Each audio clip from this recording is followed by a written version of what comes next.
सद्गुरुराय महाराज की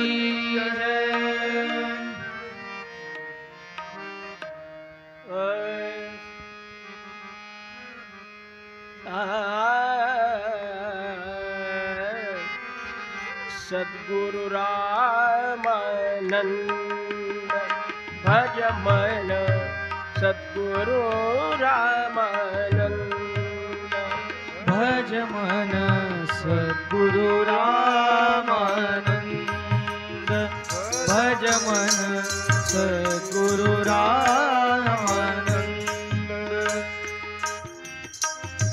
सच्चित सुख घन पूर्ण परात्पर सच्चित सुख घन पूर्ण परात्पर आनंदाचा कंद भज मन आनंदाचा कंद भज मन सद्गुरु रामानंद भज मन गुरु रामानंद भज मन गुरु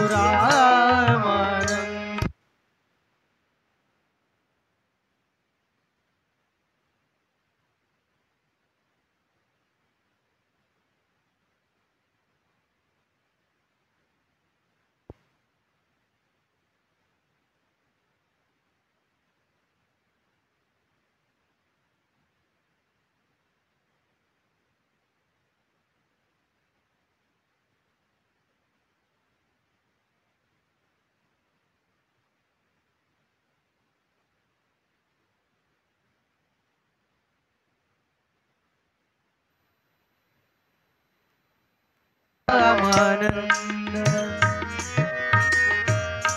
दीनदासासी करुणी ठेवी दीनदासासी करुणी ठेवी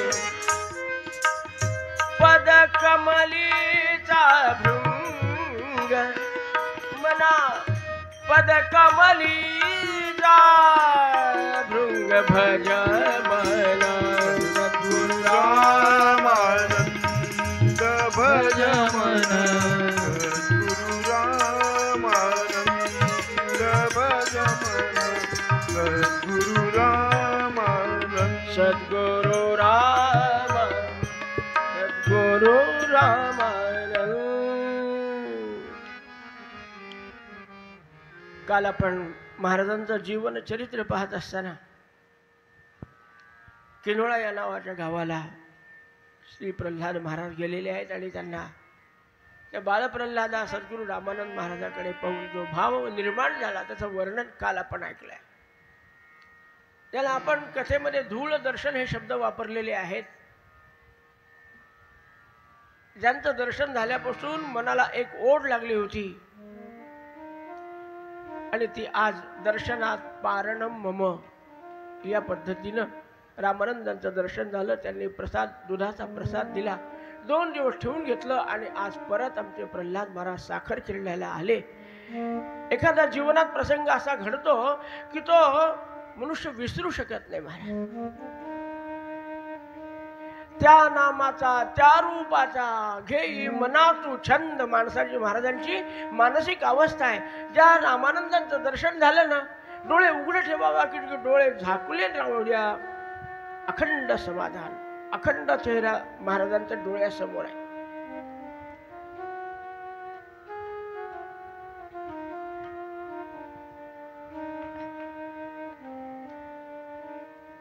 महाराज एवढी ओढ लागली ज्या रामानंदांची त्यांचं चरित्र काय आहे.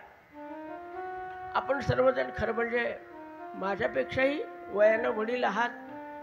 रामानंद महाराजांचं चरित्र आपण प्रल्हाद महाराजांच्या मुखातून ऐकलेली मंडळी आहात. पुष्कळ लोक नित्य पारायण करणारी मंडळी आहात.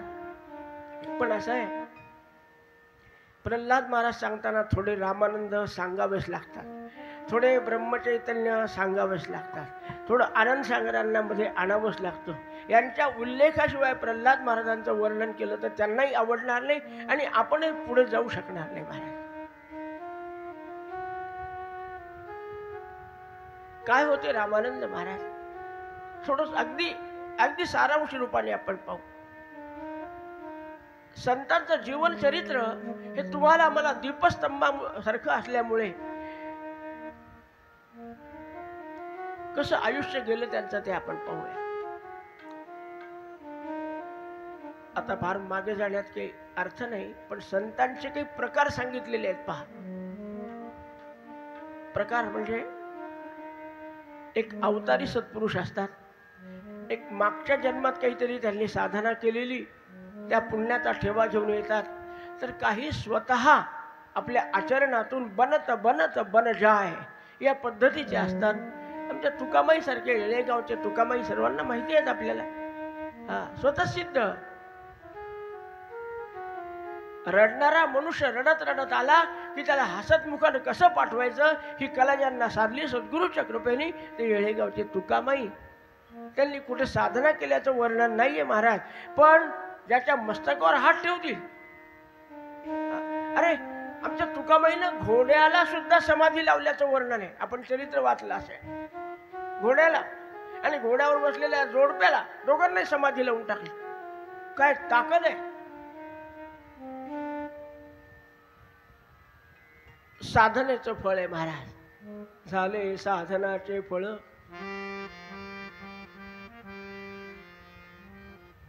अशातलेच आमचे रामानंद महाराज. सामान्य माणसाप्रमाणे एका केशवराव देशपांडे यांच्या घरात त्यांचा जन्म झाला.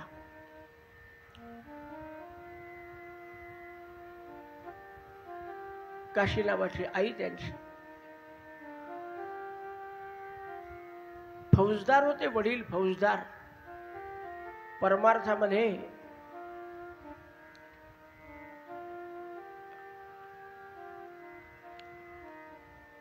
ज्या प्रकारचं वातावरण लागतं ना ते घरात होतं, पण फौजदाराच्या सारख्या वृत्तीचा माणूस फौजदार म्हणल्यावर कसाच असावा.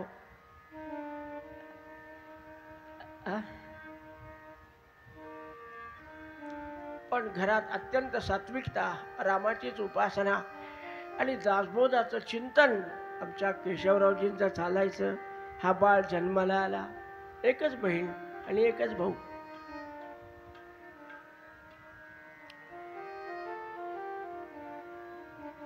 हळूहळू हळूहळू मोठे होतात.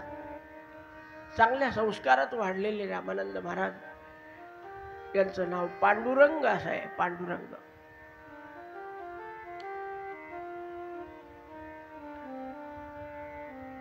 योग्य वेळेमध्ये व्रतबंध संस्कार झालाय.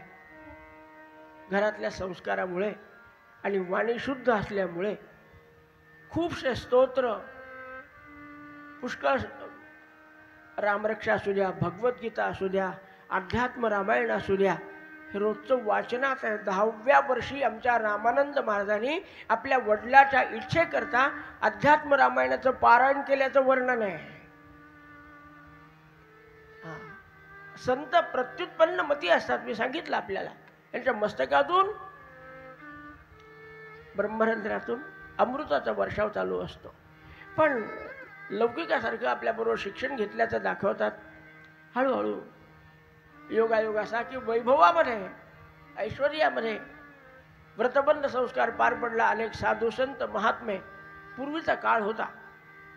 फारशा लीडर लोकांना बोलवत नव्हते मुंजीला. मुंजीला बोलवायचं कोणाला? ज्यांच्या आशीर्वादाने गायत्रीची उपासना, सूर्यनारायणाची उपासना, अनुष्ठान करण्याची बुद्धी होईल अशा साधू संतांना, वैदिकांना, शास्त्री पंडितांना बोलवत होते. आता अवघड झालंय. या यांचे संस्कार झालेले म्हणजे रामानंद महाराज त्रिकाल संध्या करतात. दासबोधाचं वाचन, रामायणाचं वाचन. पण लहानपणापासूनच त्यांना रामनामाची ओढ आहे महाराज.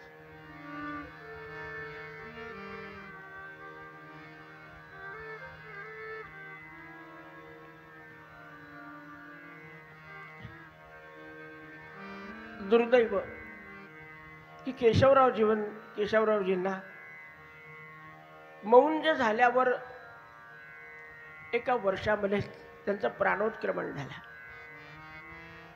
वडिलांचं छत्र हरपल्यावर काय आघात होत असतो, ते सगळं दुःख आमच्या रामानंद महाराजांच्या मातेला आणि पांडुरंग बुवाला झालेलं आहे. थारसा नावाच्या गावाला त्यांची बदली झालेली होती, तिथेच त्यांचं निधन झालं. मामा होते नागपूरला, तहसीलदार होते. आपल्या बहिणीला आणि पांडुरंगाला घेऊन गेले.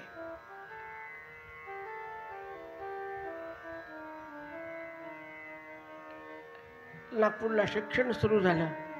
पण पांडुरंगाची जी थारसा नावाच्या गावी जी पद्धत होती, बस सतत नामस्मरण, सतत भजन करत बसायचे.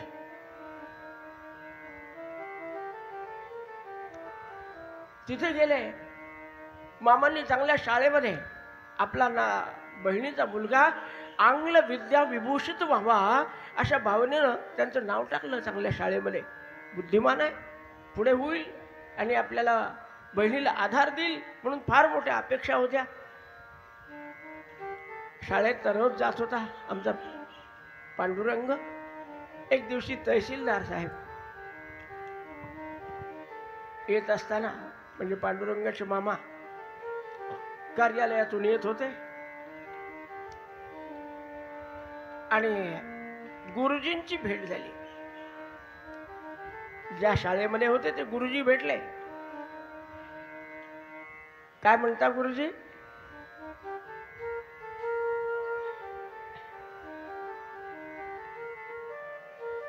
चांगलं चाललंय. आमचा भाता रोज येतो शाळेमध्ये. वाह, छान, अगदी वेळेवर येतो, वेळेवर घरी जातो. वाह, अभ्यास कसा चाललाय? छानच आहे. एक संकेत आहे, मोठ्यांच्या पोरांना सुद्धा नावं ठेवू नये. हा, तुमचा मुलगा म्हणजे चांगलाच आहे, भाचा म्हणजे काय चांगलाच आहे तुमचा. पण असं करा, एखाद्याला त्याच्या दप्तरातले पुस्तकं वह्या काढून पहा, म्हणजे समजेल. सूज्ञ माणसं जास्त बोलत नसतात आणि जे खूप बोलतात ते सूज्ञ नसतात. हा, मामा घरी आले. गुरुजी असं कसं बोलले बा? वेळेवर जातो, वेळेवर येतो, पण दप्तर तुम्ही पहा. पांडुरंगाला बोलवलं. पांडुरंगा, अरे तुझं दप्तर आण बरं. दप्तर पाहिलं महाराज. प्रत्येक पानावर श्रीराम जय राम जय जय राम, श्रीराम जय राम श्रीराम. पुस्तक असू द्या का वही असू द्या, प्रत्येक पानावर श्रीराम श्रीराम लिहिलेलं दिसलं. म्हणूनच गुरुजी म्हणाले, बरं पांडुरंगाचं दप्तर पहा. लक्षात आलं. घरी सुद्धा आपली बहीण आपल्याला सांगत होती की हा पांडुरंग शाळेत याचं लक्ष नाहीये, बाहेर जाऊन बसतो, काय खेळतो माहिती नाही. काय खेळत होता हो?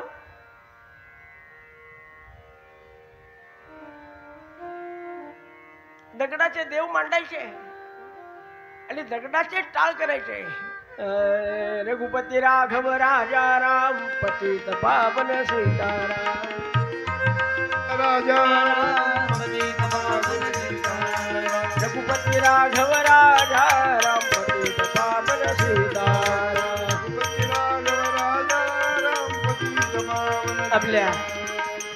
आपल्या लक्षात आलं असेल की रामायण जो 10व्या वर्षी सांगतो, या गुरुजी पुढे या, 10व्या वर्षी जो रामायण सांगतो त्याला रामचरित्र माहित नसेल का?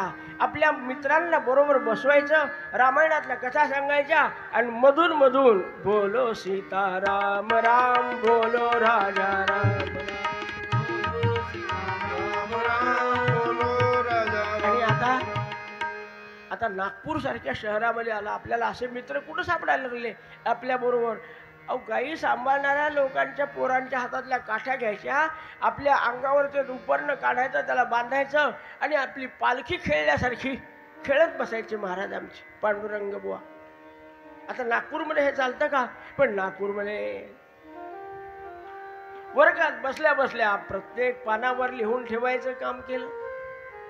मामांच्या लक्षात आलं की हा या विद्येमध्ये याची प्रगती होणं कठीण आहे. ज्याला जी आवड असेल ना तिकडे त्याला माणसाने आणि विचार केला आपले गुरु. मला एक सांगायचं बोलायसारखे खूप आहे हो. या तिन्ही संतांचा जीवनपट पहा. सद्गुरू ब्रह्मचैतन्य महाराज, सद्गुरू रामानंद महाराज आणि सद्गुरू प्रल्हाद महाराज, तिघांच्या जीवनामध्ये शाळा सोडण्याचा जो प्रसंग आला तो केवळ नामस्मरणामुळे आला. ब्रह्मचैतन्य महाराजांच्या चरित्रात उल्लेख वाचला असेल आपण. गुरुजीने सांगितलं गणूबा ऐकायचं नसेल तर उद्यापासून शाळेत येणं बंद करा.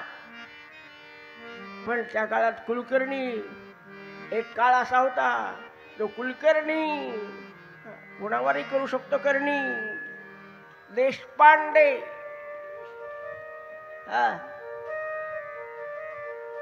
असे लोक, त्यांचा दबदबा खूप असायचा महाराज.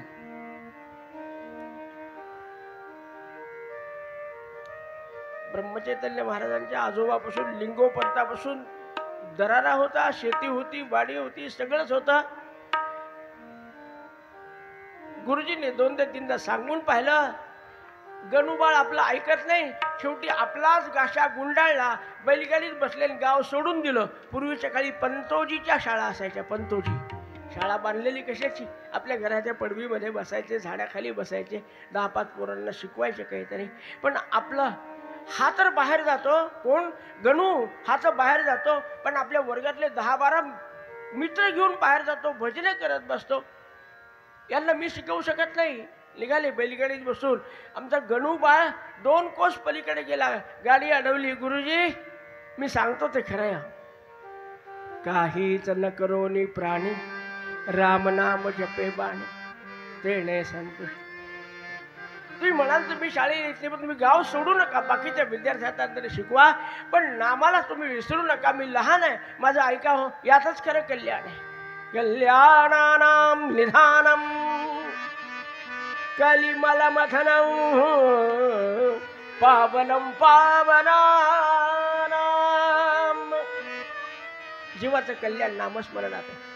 गेली शाळा सोडून, जसं ब्रह्मचैतन्याने गेलं. रामानंद महाराजाचं असं झालं, बाळा पांडुरंगा उद्यापासून शाळा सोडून दे, आपण कुठे जाऊ? माझ्या गुरुकडे नेऊन ठेवतो. कुठे आणलं? अंमळनेरला आणलं. अंमळनेरला आमचे सखाराम महाराजांचं संस्थान, त्या काळातले जे महंत होते त्यांच्या काळात त्यांचे गुरुघर ते होतं. नाना महाराजांचं मामांचं गुरुघर अंमळनेर असल्यामुळे तिथे आणून ठेव. आता आवडतं भजनाचीच आहे, पण 10-11 वर्षाचा हा बाळ.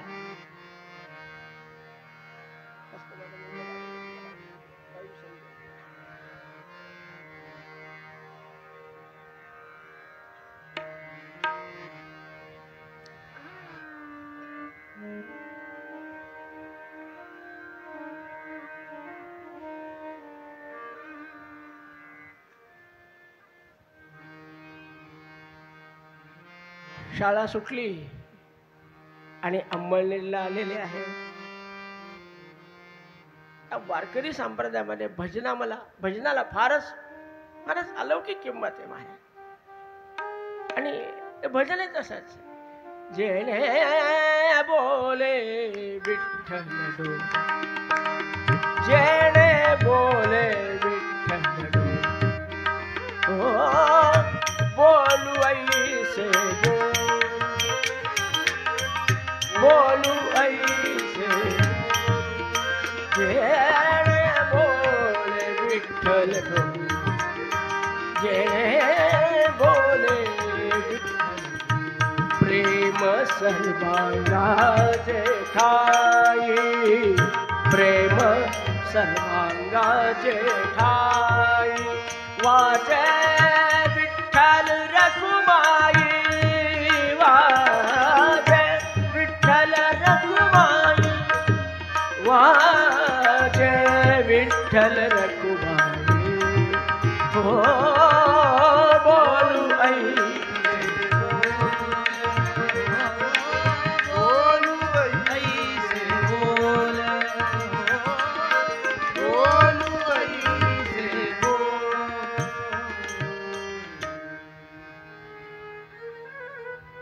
असं त्या भजनामध्ये पांडुरंग बुवा आमचे रंगून गेले. पण विद्यार्थी जीवन फार अवघड असतं. विद्यार्थी म्हणल्यावर पूजेचा भाग आला, चंदन घासून देणं आलं, पाणी आणणं आलं, पंक्ती वाढणं आलं, सगळंच काम करायचं. दिवसभर ही सगळी सेवा करायची. आणि आमचे त्या काळचे तुकाराम महाराज, काय त्यांचं नाव होतं, महंत, ते एकदा रात्री 9ला भजनाला उभे राहिले. चक्री भजन असायचं. आणि एकदा भजनाला उभं राहिले, सकाळी 4 वाजेपर्यंत भजन चालायचं. आमचा पांडुरंग काय 11 वर्षाचा असेल, 12 वर्षाचा असेल. आणि एक दिवशी लागली, थोडी गुंगी आली. जे भजनरंगी असतात ना, त्यांना थोडा ताल कमी जास्त झाला, थोडी पेटी इकडे तिकडे गेली, किंवा म्हणणारा जरी चुकला तरी त्याचं त्याला समजतं. सांगत नसतो तो 100 माणसाला, पण ज्याचं त्याला चुकतं, सहन होत नाही ती. खरंय खोटं? महाराजांचा ताल चुकला का गुंगी आली होती. तुकाराम महाराजांनी चिपळी हातातली फेकली. अरे भजनात ताल चुकतो का? त्याला भजनातला ताल नाही सांभाळता येत, तो जीवनातला ताल कसा सांभाळेल? चिपळी फेकली. पण रामानंद महाराजांना वाईट नाही वाटलं, राग नाही आला गुरुचा.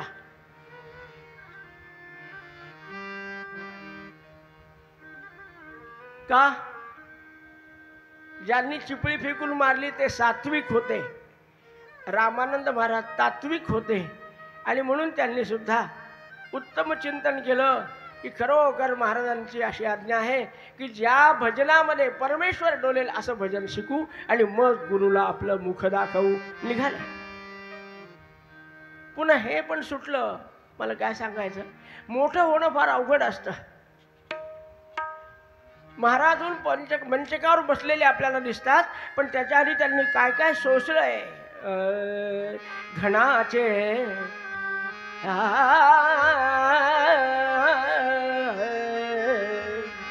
घणाचे घाव सोसावे, ते धवा देवपद पावे. घाव सोसावे,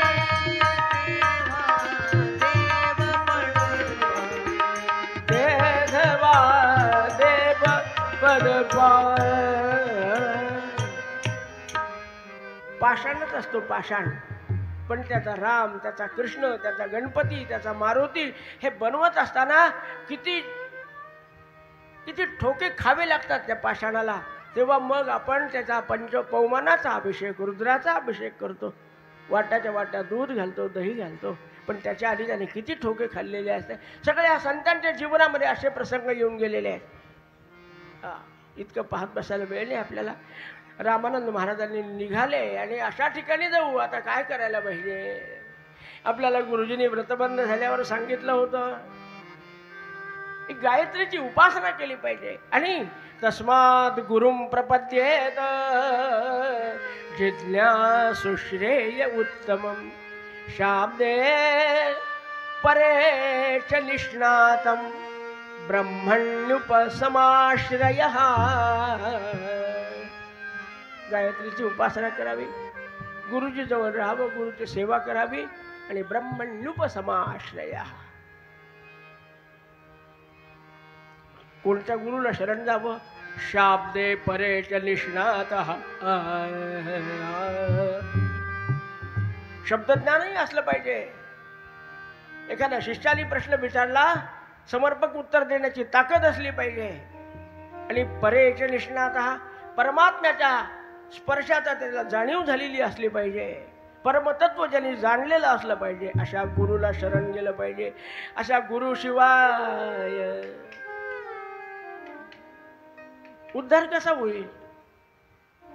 मग अशा संतांचं दर्शन घ्यायचं, अशा एखाद्या ठिकाणी अनुष्ठानाला बसायचं. त्या काळापासून या काळापर्यंत घरदार सोडून जायचं म्हणलं की एकच क्षेत्र डोळ्यासमोर येतं. धन्य धन्य काशीपुरी,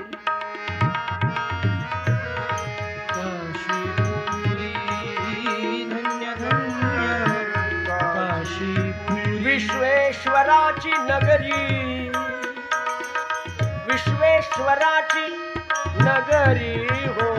धन्य धन्य काशीपुरी, धन्य धन्य काशीपुरी, धन्य धन्य काशीपुरी.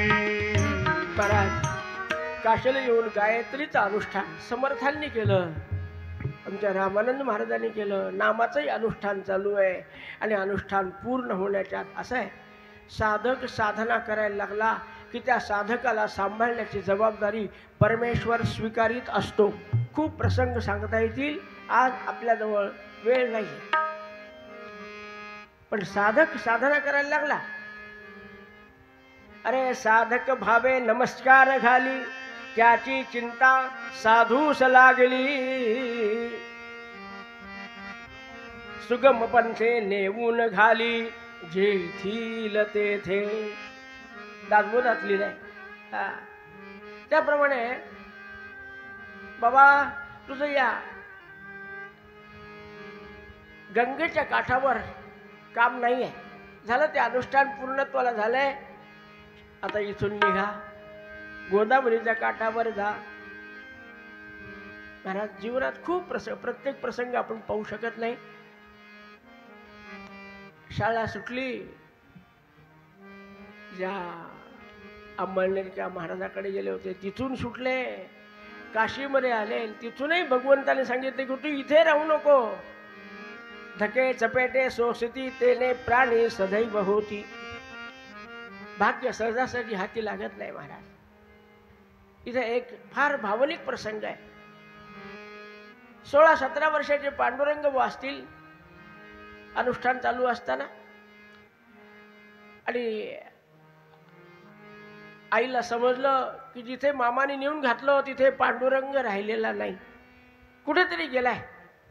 शोध लागायला तयार नाही.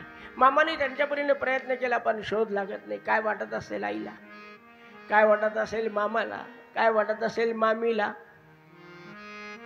आमच्या रामानंद महाराजांची एक बहीण आहे, ती आपल्या काही गावातल्या लोकांबरोबर आलेली होती काशीला दर्शन घ्यायचं म्हणून. आणि तिला समजलं की इथे एका ठिकाणी एक बालयोगी आहे. पूर्वीच्या काळी साधू संतांचं दर्शन म्हणजे काय महाराज, प्रत्येकाला फार आवडच असायची हो. आताही आहे आम्हाला आवड. तो काळ फार श्रद्धेचा होता. कोण साधू आहे, कोण संत आहे, कोण महात्मा आहे, कोण बालयोगी आहे, जाऊ तर खरी.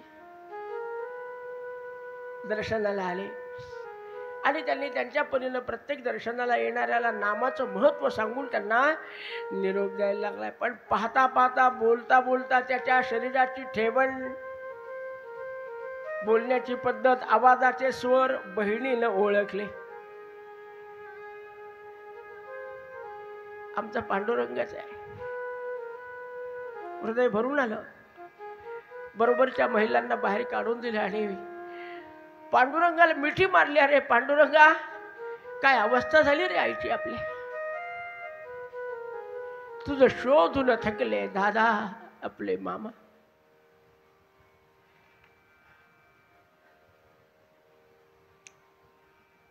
ज्याने एकदा परमेश्वराला त्वमेव माता च पिता त्वमेव म्हणलं ना, तो आपल्या जन्मदात्या आई वडिलाकडे फारसा आकर्षित नाही होत. बहिणीने मोह टाकला. पण रामानंद महाराजांनी आमच्या पांडुरंग बुवांनी परमेश्वराला प्रार्थना केली, रामा, अरे तुझं बी माझा रामा, माया काही नाही रे रामराया. आता तुझ्याशिवाय मला कोणी नाहीये, मला मोहात पाडू नको. अनुष्ठान पूर्ण झाल्याशिवाय घरी जाण्याची मला बुद्धीच येऊ नको. रामाची प्रार्थना केली. बहिणीला सांगितलं, माझं अनुष्ठान झालं की येईल, काळजी करू नको. काय अवघड असतं. 1 वर्ष होऊन गेलंय घरदार सोडून. जवळपास 2 वर्षाचा काळ गेला अंमळनेरला. इतके दिवसामध्ये आईची भेट नाही आणि ती आई तळमळ करते, समजलं. पण आमचे पांडुरंग वा मोहाला बळी नाही पडले. फार अवघड असतं.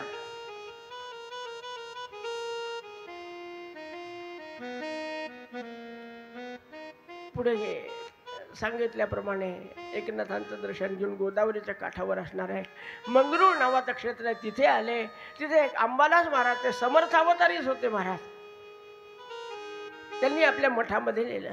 काय असतं, बाळाचा चेहरा, बाळाची ठेवण, त्याच्याशी बोलणं, त्याच्याकडून तोंडातून बाहेर पडलेले शब्द हे ऐकून हा साधा नाहीच आहे, हा कोणीतरी योगी पुरुष आहे. आमच्या अंबादास महाराजांच्या लक्षात आपल्या आश्रमामध्ये आणलं आणि संस्कार करायला संस्कार करायचं कामच नव्हतं, हो तेच संस्कार. घरात रामाची उपासना होती आणि अंबादास महाराजाकडे रामाचीच उपासना होती. महाराज काय सांगावं आपल्याला, तिथे काही दिवस राहिले, इतकी सेवा इतकी सेवा इतकी सेवा केली. अंबादास महाराजांना म्हटलं आपला उत्तराधी करून टाकू, पण तिथेही आमच्या पांडुरंगाच्या नशिबात सुख नव्हतं. त्यांना एक दिवशी आदेश झाला आणि त्यांनी सांगितलं, पांडुरंगा ह्या दासनवमीचा उत्सव आलाय, यात तुला मी दीक्षा देतो, पण पुढचं काम ब्रह्मचैतन्य करतील, मी फक्त रामदासी दीक्षा देतो. पुन्हा मन हरपलं, आता पुन्हा कुठे पाठवायला लागले. अरे बाबा ते मी एकच आहे, पण तू त्यांच्याकडे जा गोंदवलेला. हे गोंदवलं कुठं आहे, ते ब्रह्मचैतन्य महाराज काय कसे सापडतील हो. भेटी लागी जीवा लागली से आस, भेटी लागी जीवा लागली से आस, भेटी लागी जीवा लागली से आस, भेटी लागी जीवा लागली से आस. पाहे दिवस रात्र दिवस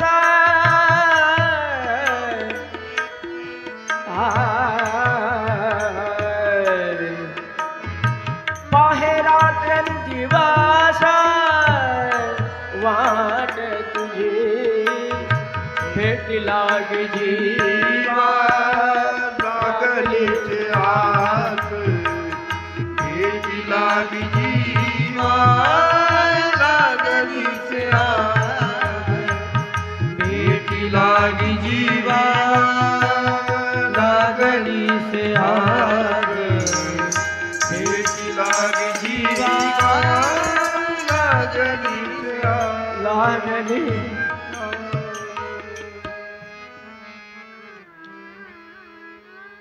अरे वाईट वाटून घेऊ नको, प्रत्येकाचे गुरु ठरलेले असतात रे. तस्मात गुरुम प्रपद्येत. मी दीक्षा गुरु आहे, मोक्ष गुरु ठरलेले आहेत, त्याच्याकडेच गेलं पाहिजे. तू जालन्याला जा, तिथे आनंद सागर आहेत. आता खरं म्हणजे आनंद सागर सांगायला पाहिजे, पण अजून आपल्या सागराच्या लाटा वाढतील म्हणून आनंद सागरांना नुसतं नमस्कार करू आपण. गुरुपाद पद्मयुगुली जो भृंग झाला, मंत्रासी देऊनी जयासी कृतार्थ केला. चैतन्य ब्रह्मगुरुने ज्या गौरवीला भावे प्रणाम, आनंद सागर पदाला. सद्गुरुनाथ महाराज की जय. दासनवमी करून आलेल्या आमच्या पांडुरंगाला आनंद सागराचं दर्शन झालं. सगळी उपासना पाठ, सगळा दासबोध पाठ, सगळे मनाचे श्लोक पाठ. हे दीक्षा दिल्यानंतरच नाहीये, घरचे संस्कार आहेत सगळे. काय आनंद सागरांना आनंद वाटला. अरे मला या वयात जेवढी उपासना व्हायला पाहिजे तेवढी हा 17 वर्षाचा 16 वर्षाचा बाळ तेवढी उपासना करतो. वा. काही दिवस ठेवून घेतलं. रामनवमीचा उत्सव झाला आणि सांगितलं की आपण आता गोंदवल्याला जाऊ.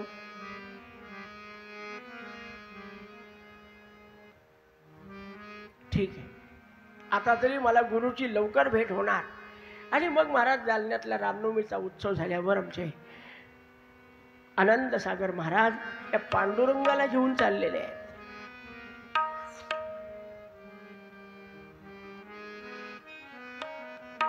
प्रवास बैलगाडीचा जालना ते गोंदवले 400 किलोमीटर अंतर आहे बरं. पण तुम्हाला सांगतो रोज बोलणं काय होतं, रोज चर्चा कशाची होती. फक्त ब्रह्मचैतन्यांचं चरित्र आनंद सागर सांगत होते.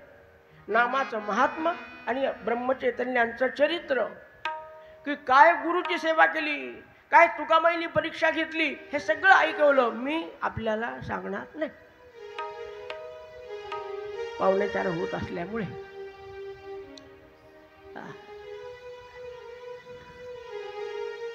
त्यामुळे एक एक दिवस कधी जातो आणि आम्ही गोंदवल्याला केव्हा पोहोचतो.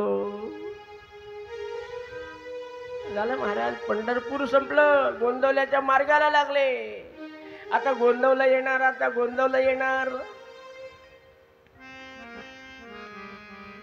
आणि बस आमच्या गोंदवल्याच्या मंदिराचं शिखर रामाचं दिसू लागलं. शिखर नाहीच आहे, मारुतीचं शिखर आहे. सांगितलं की हे बघ पांडुरंगा, ही माणगंगा आहे. आणि त्या काठावर ते गोंदवला. गोंदवलं दिसल्याबरोबर आनंद सागरांनी साष्टांग नमस्कार घातला. महाराज, अरे काय भाव असतो. धन्य त्रिभुवनी क्षेत्र गोंदावले, जेथे प्रगटले महाराज. पांडुरंगांनी नमस्कार घातला. वा रे वा, आलो बाबा आपण कसे तरी आलो. आणि मग तिथून सुरू झालं. हातात चिपुळ्या, सर्वजण म्हणा कृपा करून, चांगल्या टाळ्या वाजवून म्हणा.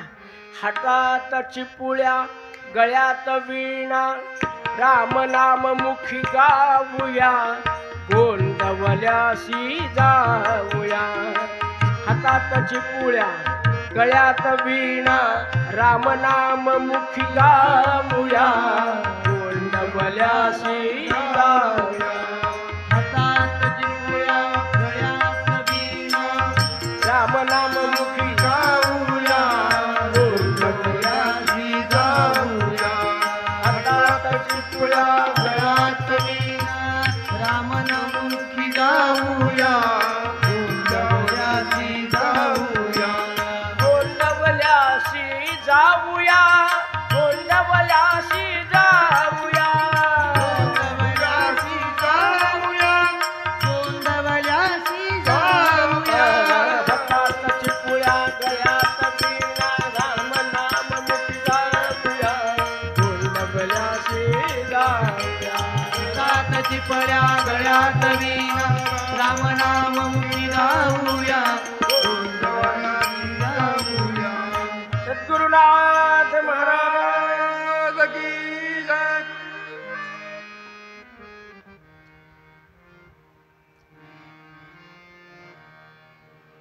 आनंद सागर महाराज, एक फार वेगळं आकर्षण होतं गोंदवल्यामध्ये. जेव्हा आनंद सागराने देह ठेवला तेव्हा ब्रह्मचैतन्य महाराज म्हणाले, आज उजवा हात गेला. काय अधिकार असला पाहिजे. आनंद सागर उजवा हात वाटत होता. ब्रह्मानंद त्यांना दादा म्हणत होते. काय अधिकार असला पाहिजे. असे आनंद सागर यायला लागलेले आहे. लोक दुतर्फा बाजूला झाले, महाराजाकडे आले आणि काय साष्टांग नमस्कार. पाहिल्याबरोबर ज्यांचं चरित्र आपण गेल्या महिन्यापासून 2 महिन्यापासून ऐकतोय, ती सद्गुरु मूर्ती आपल्याला भेटलेली आहे. साष्टांग नमस्कार घातला. कंठली प्रेम दाटे, नैली नील लोटे, हृदयी प्रगटे आत्मरूप, अशी आमच्या रामानंद पांडुरंगाची अवस्था झालेली आहे. अरे वा, गोविंद बुवा कोणाला आणलंय हो. आणि मग त्यांनी पूर्ण चरित्र समजावून सांगितलं रामानंद महाराजांचं. आपल्याच दर्शनासाठी, आपल्याला आत्मसमर्पण करण्यासाठी आलेला आहे. फार सात्विक आहे वगैरे वगैरे. महाराजांनी मस्तकावर हात ठेवून घेतलं जवळ. अनेक परीक्षा पाहिल्या, मी आपल्याला सांगत नाही. आपल्याला माहिती आहे आमच्या महाराजांनी आशीधारा नावाचं व्रत करून घेतलंय ब्रह्मचैतन्य महाराजांनी रामानंदांच्याकडून.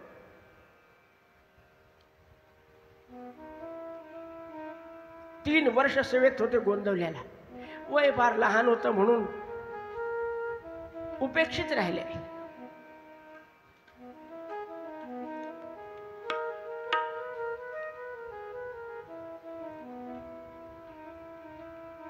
पांडुरंग बुवा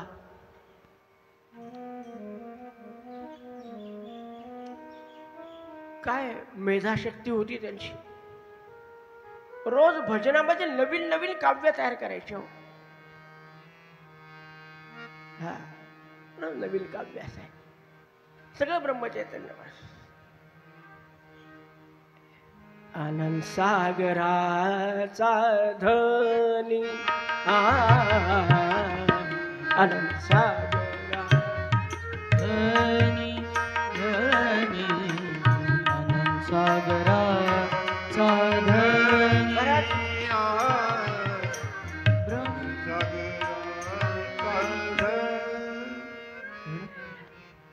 गुरु ब्रह्मचैतन्य महाराज आहेत, पण मला गुरुच्या पायावर आणून कोणी घातलं? आनंद सागराने. म्हणून प्रत्येक पद्यामध्ये आनंद सागरांचं नाव घेतलंय. जो मला माझ्या गुरुपर्यंत आणून घालतो तो माझा पहिला गुरु आहे. आनंद सागराचा धनी ब्रह्मचैतन्याची खाणी ते हे देखी आले पाय. आनंदाचा सागर नैनी पहारे गड्यानो. काय सांगावं तुम्हाला. रामानंद महाराजांवर पूर्ण कृपा केली. ब्रह्मचैतन्य महाराजांनी 3 वर्ष सेवा करून घेतली. खूप व्रतवैकल्य करून घेतले. मस्तकावर हात ठेवला आणि बस आज्ञा दिली, आता तुम्ही संप्रदाय वाढवायचं काम करा. अगदी कमी वयामध्ये गुरुपदाची प्राप्ती ब्रह्मचैतन्यांनी रामानंद महाराजाला करून दिली. इतक्या कमी वयामधला एकही शिष्य नाही ब्रह्मचैतन्य महाराज. चरित्र वाचून पहा. पण फार लहान वयात असल्यामुळे बालपणीच वैराग्य प्रखरते. अरे गुरुकृपा ही झाली वरते. आज्ञा दिधली श्री गुरुनाथे. राम नाम लावी जनता.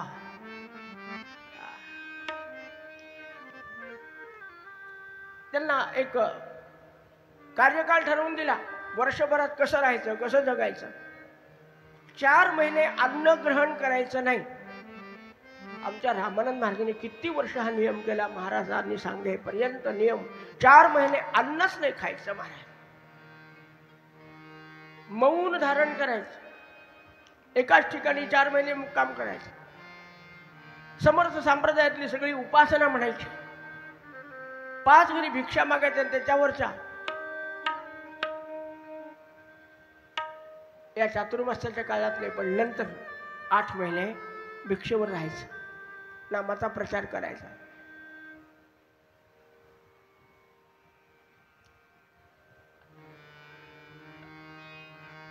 ब्रह्मचैतन्य महाराजांनी पूर्ण कृपा केली आणि जालन्याच्या राम मंदिराची व्यवस्था करण्यासाठी म्हणून रामानंद महाराजांचं लग्न करून जालन्यात पाठवलं.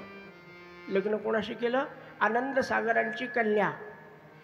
फार मोठे मोठे सिद्धांत असतात संतांचे. ज्यांनी आयुष्यभर रामाची सेवा केली त्याचा प्रपंच सुद्धा राम करील. गोंदवलेकर महाराजांचे शब्द आहेत. आनंद सागर गेले. एकच मुलगी, 2 मुलं, सगळे लहान लहान आहेत. आणि आनंद सागरांनी देह ठेवला. अहो मरताना लोकांनी विचारलं, म्हणाले फक्त रामनामस्मरण करा. अहो मरताना सुद्धा आपल्या बायकोची, आपल्या पोरांची, आपल्या मुलीची आठवण नाहीये. काय मानसिकता असली पाहिजे. आपण 4 दिवस जरी आलो ना, दिवसातून किती फोन करतो आपल्या आपल्या मनाला विचारा. आणि प्राण सोडायच्या वेळेला सुद्धा आमचे आनंद सागर महाराज ह्या, रामानंद महाराज ह्या, प्रल्हाद महाराज ह्या, एका रामाशिवाय दुसरं स्मरणच नाही. आणि त्याचं कारण काय असलं पाहिजे? मुखी राम त्या काम बाधू शकेना.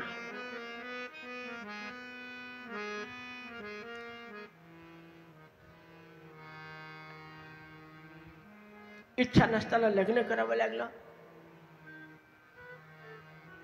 केवळ गुरुची आज्ञा म्हणून.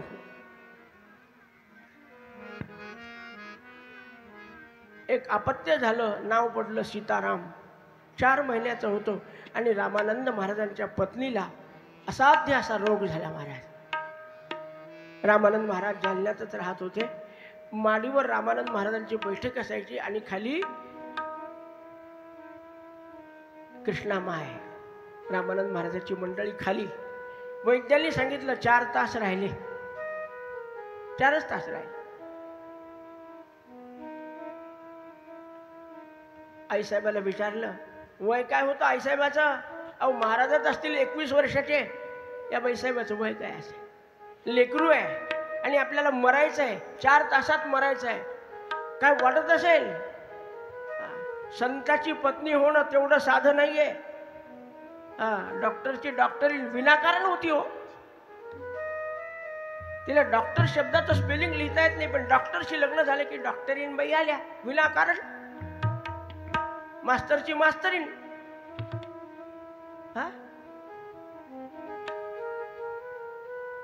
संताची बायको होणं तितकं सोपं नाही. काय काय सहन करावं लागतं महाराज. आई साहेबांनी सांगितलं की त्यांना एकदा बोलवा, पायावर डोकं ठेवते आणि मी निरोप घेते सगळ्यांचा. त्यांना सांगा माझं नाम चालू आहे, पण आपण या एकदा दर्शन द्या. या या द्या दर्शन द्या.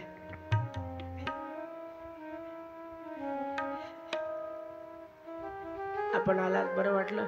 पण रामानंद महाराज 6 पायऱ्या उतरून खाली आले नाही.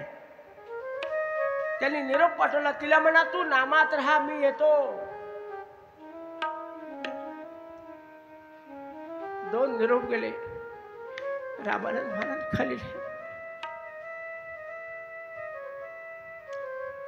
जे व्हायचं ते झालं. काशीबाईला जगाचा निरोप घेतला. आमच्या कृष्णा मायला लेकरू 4 महिन्याचं.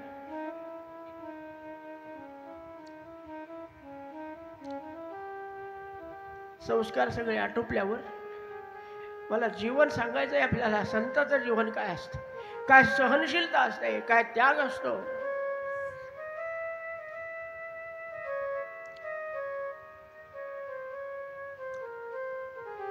विधी आटोपल्यावर दुसऱ्या दिवशी लोकांनी विचारलं, महाराज एखादा खुनी, एखादा दरोडेखोर जरी असला ना,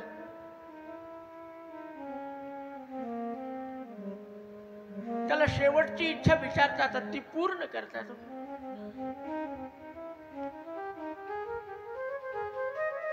आमच्या कृष्णामाईनं फक्त दर्शन मागितलं होतं, हा पण नाही दिलं. त्यांची काही चूक होती का? पांडुरंग बाबा म्हणाले तिचं बरोबर होतं. अरे पण आम्ही काही लेकरं बाळा सांभाळायसाठी आलो का नाही? प्रेम, माणसाचं प्रेम असताना ते खाली खाली जातं, वर नाही जात. ऊर्ध्वं गच्छन्ति सत्वस्थाः. जे खरे सात्विक आहे त्यांचं प्रेम वर जातं. मी आलो असतो ना, त्याचे माझ्या जे चित्त होतं ते लेकरात राहिलं असतो. याला सांभाळा. अरे आम्ही वैकुंठवासी आलो याची कारणासी. बोलिले जे ऋषी साच भावे वर्ताय. झाडू संतांचे मार्ग आदराने भरले जग.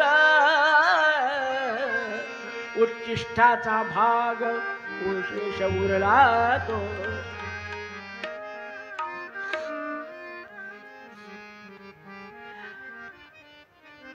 आम्ही वैकुंठवासी आहे, वैकुंठात राहणारे आहोत. आम्ही कामापुरते इथे येतो, लेकर बाळा सांभाळायला येत नाही. महाराजांचा निरोप आहे, सर्वांना नामाला लावायचं आहे.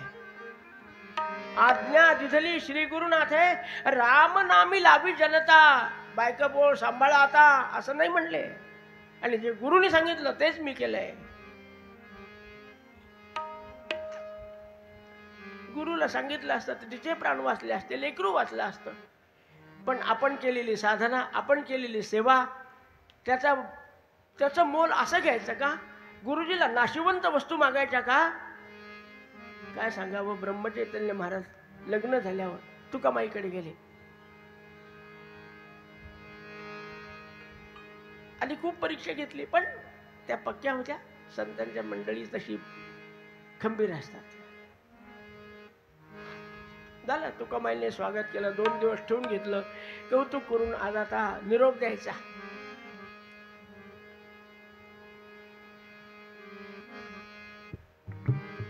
गीते काय पाहिजे तुला? महाराजांना काय वाटेल याचा विचार न करता सहज स्त्री सुलभ भावातून तिने सांगितलं, यांच्यासारखा एखादं लेकरू असावं. तुकामाई हसले आणि ब्रह्मचैतन्य महाराजही हसले. अरे काय झालं? दोघंही हसायला लागले. ये म्हणाले बाळ. आशीर्वाद दिला, मुलगा झाला. महाराज म्हणाले होते की गुरुजीला, संतांना, सद्गुरूला असं काही मागू नये. अरे नाशिवंत जग जाणार सगळं. अपत्य होईल, पण ते कसं होईल? अल्पवयाचं होईल. त्याचा आपला त्यापासून सुख मिळणार नाही. ज्यापासून सुख मिळणार नाही त्या वस्तू परमेश्वराला, सद्गुरूला मागू नये. तेच आज रामानंद महाराजांनी सर्वांना सांगितलं. सद्गुरूची आज्ञा पाळताना बायकोचा सुद्धा विचार बाजूला कसा ठेवतात संत, हे पाहायला पाहिजे. संतांच्या जीवनात शिकायसारखं काय आहे? आणि महाराज रामानंद महाराजांनी जालन्याची सेवा करता करता 7 वर्ष उपवास केले आणि त्या उपवासातून त्यांना आम्लपित्ताची व्यथा जडली. आणि पण ते कुठे त्यांनी देह सोडला? देहात असताना ब्रह्मचैतन्य महाराजाला मागणी मागितली होती की धन्यतेची भूमी लागो ते चरण, धन्य ते मरण तये ठाई. आणि महाराजांनी त्यांना तथास्तु वरदान दिलं. त्याप्रमाणे गोंदवल्याचा उत्सव संपतो न संपतो, द्वादशीलाच आमच्या रामानंद महाराजांनी देह ठेवला. एवढं समर्पित जीवन अलौकिक आहे. असे सद्गुरू रामानंद महाराज, त्यांचं दर्शन प्रल्हादाला झालं. बरं, आपल्याला प्रल्हादांचं चरित्र पाहायचंय. इतकेच रामानंद लक्षात ठेवायचे आपल्याला. खूप चांगले चांगले प्रसंग आहेत, पण वेळेच्या बंधनात आपण नाही पाहू शकलो. अशा रामानंद महाराजांची ओढ.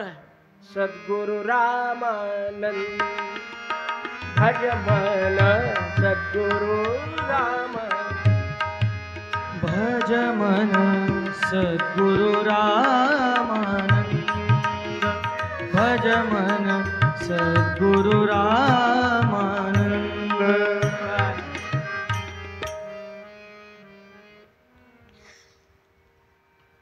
रामानंद महाराजांनी कबूल केलं होतं काय? लोणी ग्रामी जाणे आम्हा श्री सखाराम दर्शना, मार्गामध्ये साखर खेळला आहे बाळ सुजाणा. येऊन सर्वांना भेटू समस्त प्रेमी जनाला.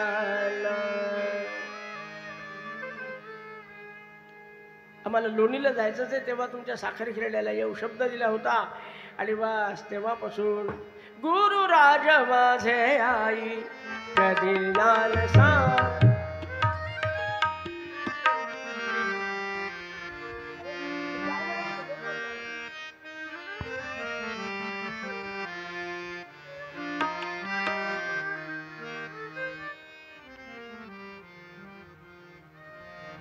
आपण केव्हा येणार? ही सारखी तळमळ. आणि एक दिवशी अचानक सद्गुरू रामानंद महाराज साखर खिरड्यामध्ये आले. रस्त्यामध्ये राम मंदिरच आहे समोर.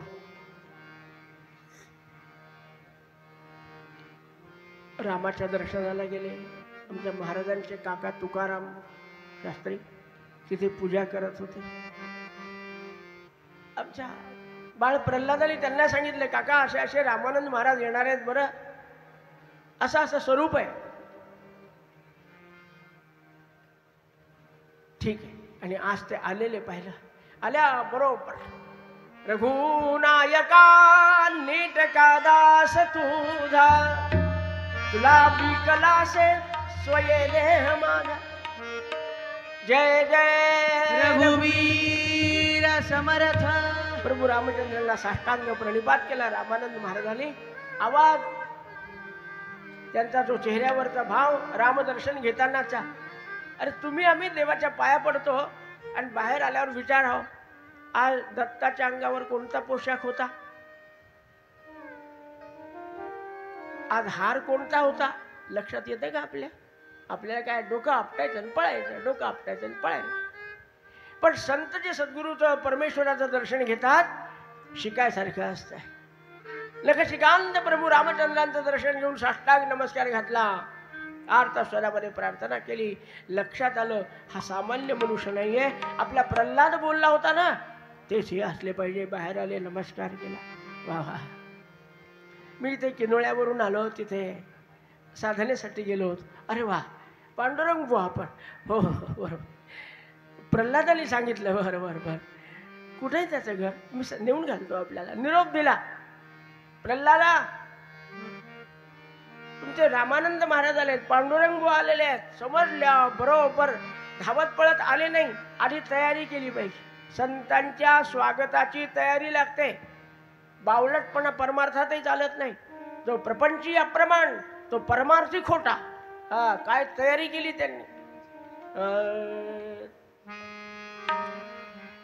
आपल्या सद्गुरूंना आपल्या घरी आणायचं आहे. राम मंदिरात आहेत, काकाकडे आहेतच, बसले असतील, पाणी वगैरे झालं असेल, पण आपण अशी सुंदर तयारी केली पाहिजे की माझ्या सद्गुरूंची माझ्यावर पूर्ण कृपा झाली पाहिजे. माझ्यावरच नव्हे, माझ्या घरातल्या सगळ्या मंडळीवर, जे जे पाया पडणार आहेत त्या सर्वांवर माझ्या सद्गुरूची कृपा झाली पाहिजे. आणि म्हणून तशी आपण स्वागताची, त्याला काय म्हणतात संस्कृतमध्ये, फर्स्ट इम्प्रेशन,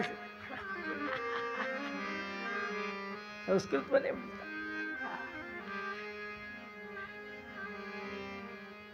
लग्नाची वरात यायची असली ना, एकदा टोपलभर हार आणून ठेवायचे. एक एक ती आईस्क्रीमचा पॉट हातात. मग जेवायला रात्री 11 वाजले तरी चालतात, कचरा वाटला तरी चालतो. काय एवढाले हार घातले हो, एवढाले हार, काय फवारे होते अत्तराचे, तितक्याच खुश टप्प्यात. आज रामानंद महाराजांचं स्वागत करायचंय. थाट माट बहुभागंजेचे, रांगोळ्यावरी रंग मजेचे, पाय घड्यांची सुरम. आवाज,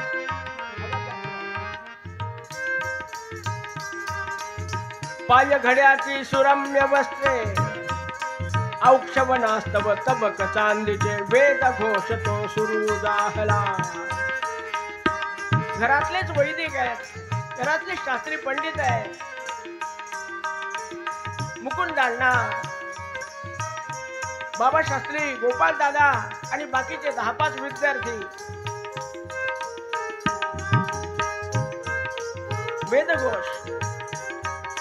वेदघोष तो सुरू दाहला, ग्रामवासी जन झाले गोळा. आवाज ऐकला की कशाचा आवाज आहे? आज कशामुळे वेदघोष चालू आहे? घरात नेहमीच असतो, बाहेर व्हायला लागलाय.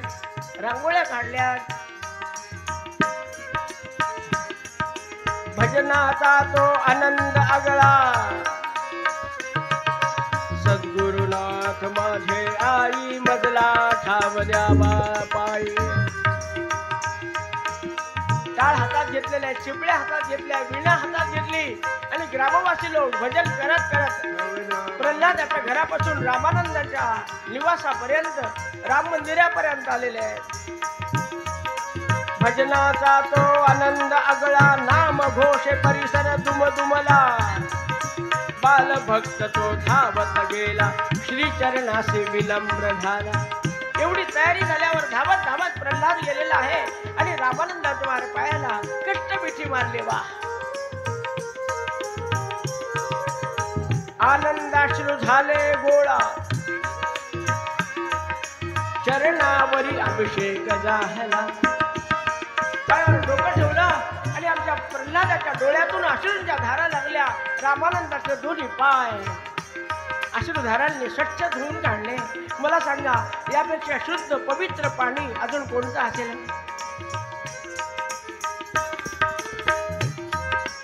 प्रल्हादाला उचललंय. वा बाळा, काय केवढी तयारी केली रे स्वागताची. वाद्यांचा तो नाद ऐकला, जय जय विठोबा, जय जय विठोबा. महाराज, गावातल्या 2-4 दिंड्या बोलवल्या असतील आमच्या प्रल्हादाने. विठोबा रखुमाई, जय जय विठोबा रखुमाई, जय विठोबा रखुमाई.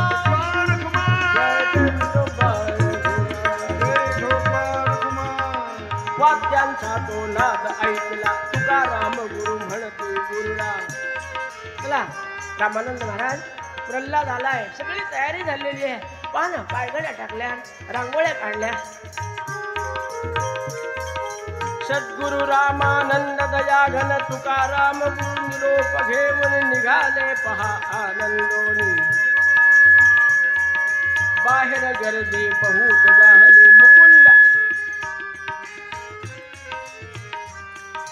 मुकुंद अण्णा आदिक मंडळी लव्या गम्यासह सिद्ध झाली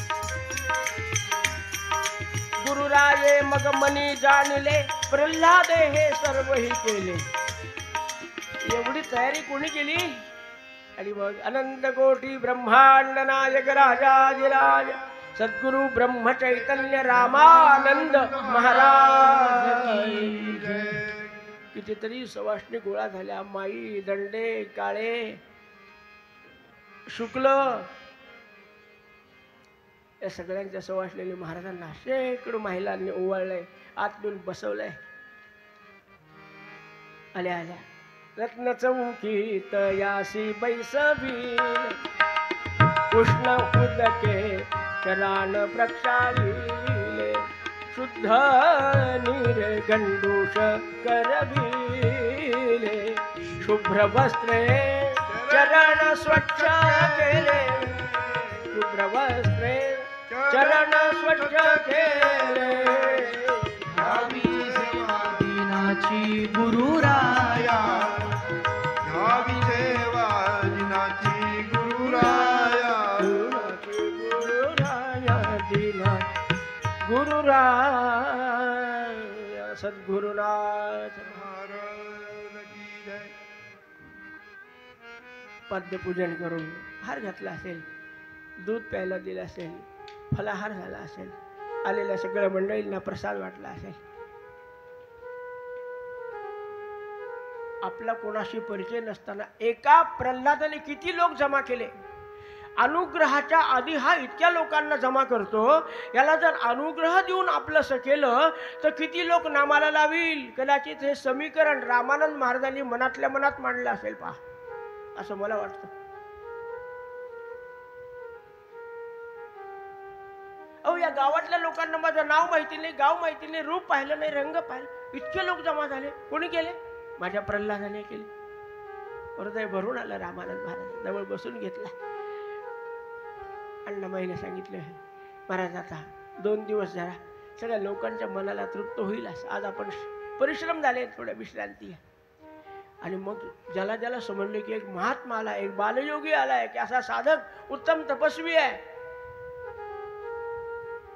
झुंडीच्या झुंडी रामानंद महाराजांच्या दर्शनाला यायला लागल्या प्रत्येकाचं आगत स्वागत आमच्या मुकुंद अण्णाने बाबा शास्त्रींनी करायचं आणि मग काव्यशास्त्र विनोदेन कालो गच्छति धीमता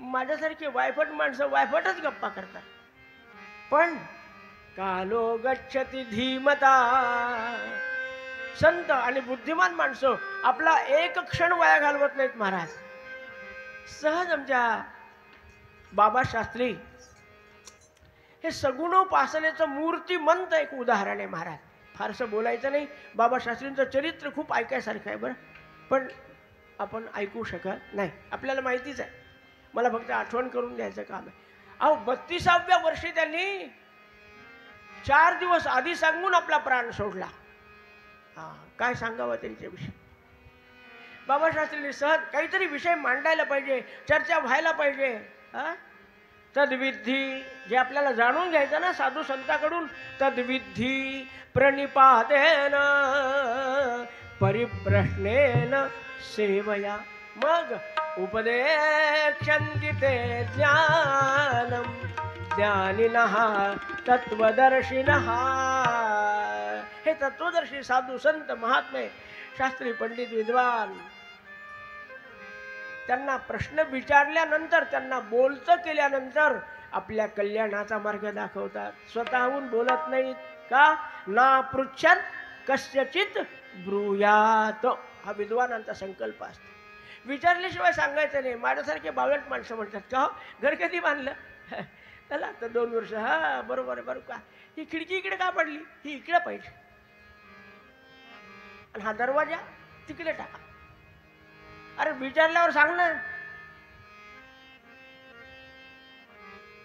लोक म्हणतात काय हरकत नाही, पुन्हा 4 वर्षाला येऊन पाव, खिडकी तिथल्या तिथं, दरवाजा तिथल्या तिथं, काय किंमत राहिली.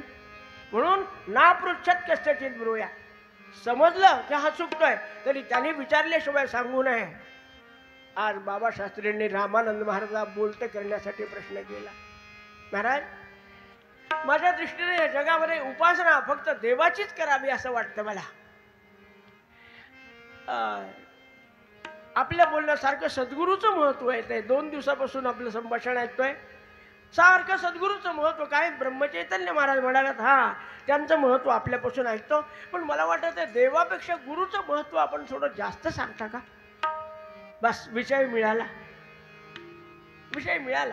आणि मग आमच्या रामानंद महाराजांनी एकनाथी भागवतातले उदाहरण, एकनाथी भागवत प्रत्येकाने वाचलं पाहिजे असं आहे महाराज. त्यातले उदाहरणं दिले, दासबोधातले उदाहरणं दिले, आणि शेवटी सांगितलं, मीच नाही सांगत, सगळ्या संतांचं मार्गदर्शन करू का तुम्हाला. सद्गुरु सारिखा असता पाठी राखा, सद्गुरु सारिखा असता पाठी राखा, सद्गुरु सारिखा असता पाठी राखा, सद्गुरु सारिखा असता. इतरांची लेखा कोण करी, इतरांची लेखा कोण करी, राजयाची कांता काय भीक मागे, राजयाची कांता काय भीक मागे, राजयाची कांता काय भीक मागे, राजयाची कांता काय भीक मागे. ज्ञानेश्वर महाराजांचं उदाहरण दिलं की सद्गुरूचं काय महत्व सांगतात ज्ञानेश्वर महाराज. एकनाथ महाराजांचं तर विचारूच नका. एका जनार्दनी एकपणे उभा चैतन्याची कोणताही अभंग कडा एकनाथ महाराजांचा जनार्दनाचं नाव घेतल्याशिवाय बोलतच नाही. त्यांना उपासना दत्ताची दिली, पण महाराज असं वर्णन आहे नाथांच्या बाबतीतलं, जेव्हा त्या शूलभंजन पर्वतावर आमच्या जनार्दन स्वामींनी विचार बोलावलंय, दत्ता येई बा अवधूता जगत्रयाच्या नाथा, दत्ता येई बा तू मूळीचा अविनाशी, परी आकारा धरिसी भक्ता ताराया, गुरुराया वेळ न करणे आता, दत्ता ये बा. या जनार्दन आमच्या एकनाथाला कृपा करण्यासाठी आपण लवकर या. जनार्दन पंताने लवकर म्हणल्यावर भगवंत प्रगटच झाले महाराज. अहो दत्त भगवंत प्रगट झाले. बरं शास्त्री बा काय दिसत होते, 3 शिरे 6 हात अशा स्वरूपामध्ये प्रगट झाले. हो हो हो प्रगट झाल्या बरोबर, अरे नाथा डोळे उघड, ज्यांचं दर्शन घ्यायचं ते दत्तराज आलेले आहेत ना समोर. नाथाने डोळे उघडले, वा दत्त दिसले, पण पहिल्यांदा नमस्कार केला जनार्दन स्वामीला. अरे अरे हे काय करतो, दत्त महाराज समोर उभे, माझ्या काय पाय पडतो. अहो दत्त आले तर उद्या येऊ द्या, दत्त कुठे होतील बेपत्त.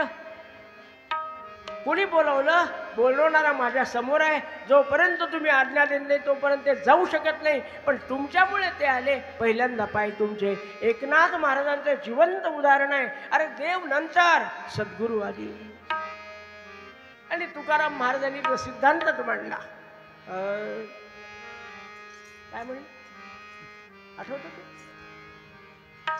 गुरुचरणी ठेविता भाव,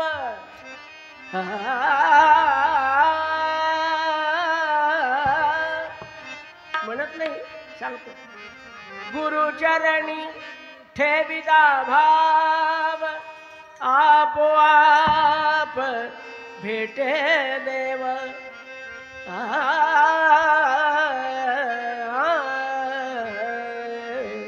मनोनी गुरुसी भजावे मनोनी गुरुसी भजावे मनोनी गुरुसी भजावे मनोनी गुरुसी भजावे मनोनी गुरुसी भजावे रूप ध्यानाशी आणावे रूप ध्यानाशी आणावे मनोनी गुरुसी मनोनी गुरुसी भजावे मनोनी गुरुसी भजावे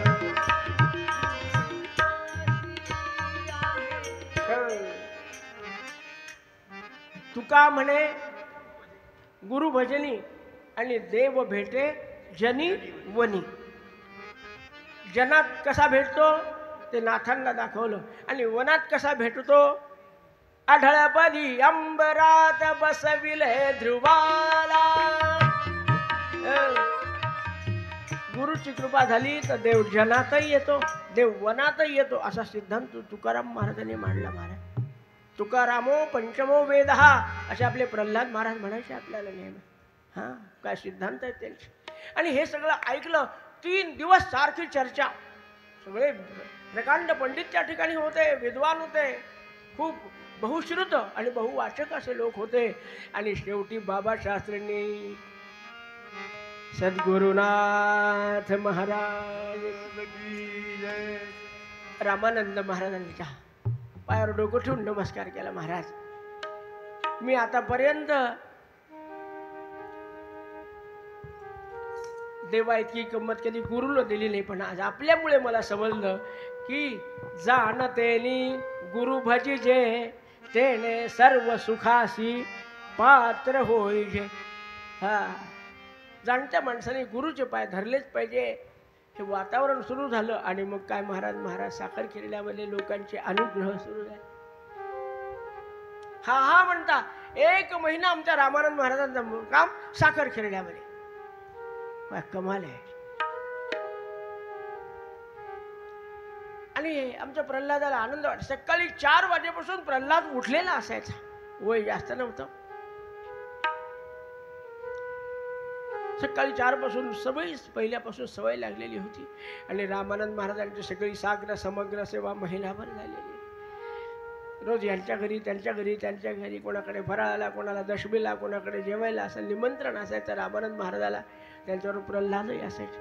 महिनाभर मुक्काम झाला. पुढे मग शेळगावचे ते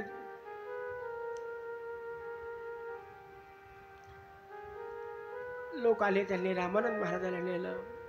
त्या भागात ते फिरले आणि प्रल्हादाला बरोबर घेऊन फिरले.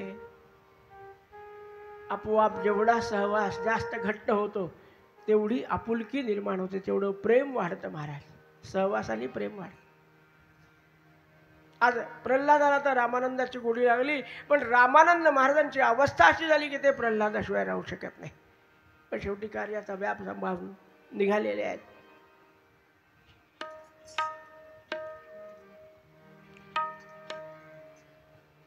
निघता बाबा शास्त्रींनी एक विषय मांडला.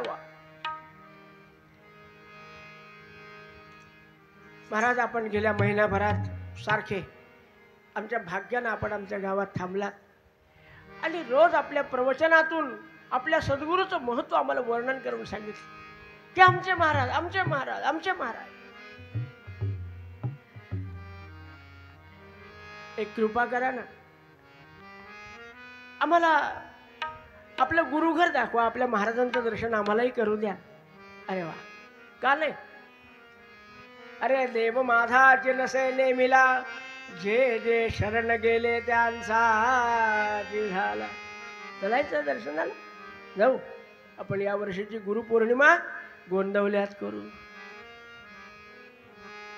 मनाचल गोंदवले जाऊ मना चल गोंदवले जाऊ मना चल गोंदवले जाऊ मना चल गोंदवले जाऊ मना चल गोंदवले गुरु रूप डोळा पाहू गुरु रूप डोळा पाहू मना चल गोंदवले जाऊ गोंदवले जाऊ मना चल गोंदवले जाऊ गोंदवले जाऊ गोंदवले जाऊ आ काय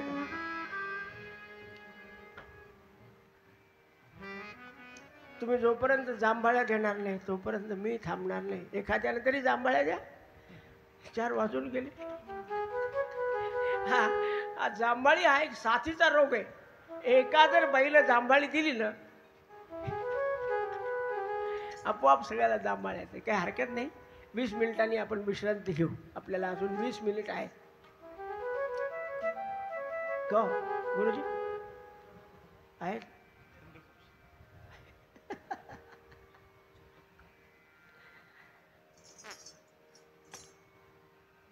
सगळे साखर खेड्याला जमा झाले. आमचे रामानंद महाराज सुद्धा प्रल्हादाच्या घरामध्ये राम मंदिरात सगळी मंडळी जमा झाली. अण्णामाईंचं आमच्या मुकुंद अण्णांचं सगळं कुटुंब बरोबर आहे. बरोबर. मुकुंद अण्णा त्यांची मंडळी अग्निहोत्री असल्यामुळे मंडळी बरोबर लागायची. बाबा शास्त्री त्यांच्याबरोबर प्रल्हाद आलाच. बाबा शास्त्री लोक आहे, प्रल्हाद महाराज, बाकी काही बाय आजूबाजूचे लोक बरोबर होते. आणि प्रवासाला सुरुवात झाली. साखरखेडीला सोडून जालन्याला आले. आनंदसागर आधीच गोंधळाला पोहोचलो होते, पण जायचं तर मार्गच तो आहे. आणि मग ठरलेलंच होतं जाता जाता तुळजापूर करायचं, पंढरपुराचं पांडुरंगाचं दर्शन घ्यायचं. आजोळचे देव आहेत. त्या काळापासून या काळापर्यंत आपल्या बापदाद्याच्या देवाच्या पूजेपेक्षा सासऱ्याचे देव फार आवडतात लोकांना. आवडू नयेत असं माझं म्हणणं नाही बरं का. विनोदाचा भाग सोडा, पण तुळजापूरला पण जायचं, पंढरपूरला जायचं आणि मग गोंदवलं गाठायचं. करता करता करता आली मंडळी तुळजापूरला. जगदंबा जगदेश्वरी, जगदंबा जगदेश्वरी, जगदंबा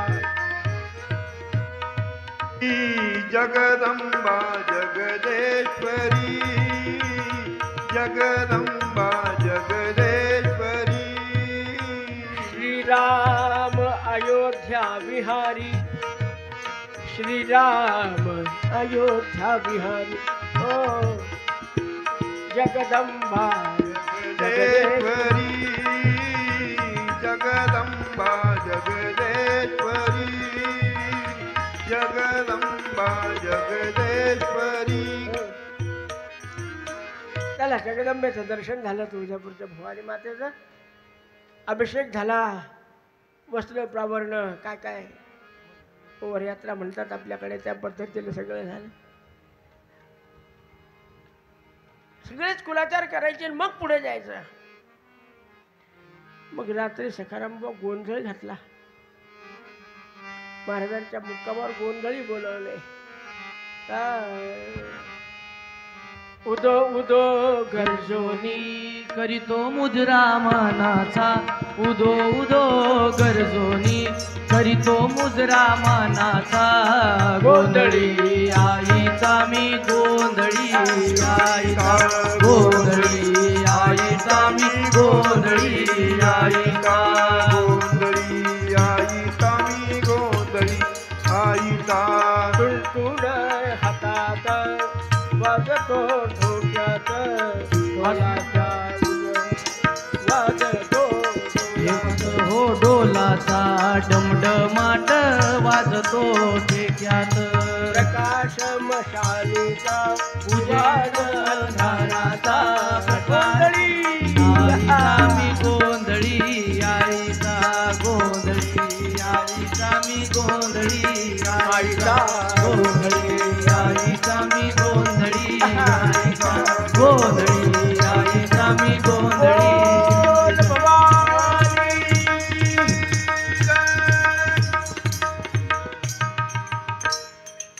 हळदी कुंकू घेऊन येतील लावायला तुला लोक. थांब. जगदंबा मातेचा पूर्ण आशीर्वाद घेऊन पुढच्या प्रवासाला लागले. समर्थांनी वर्णन केलं की पंढरी ऐसे तिन्ही ताळी क्षेत्र नाही भूमंडळी दुरून देखता कळस होय अहंकाराचा नाश. चंद्रभागे माझी न्हाता मुक्ती लाभे सायुज्यता.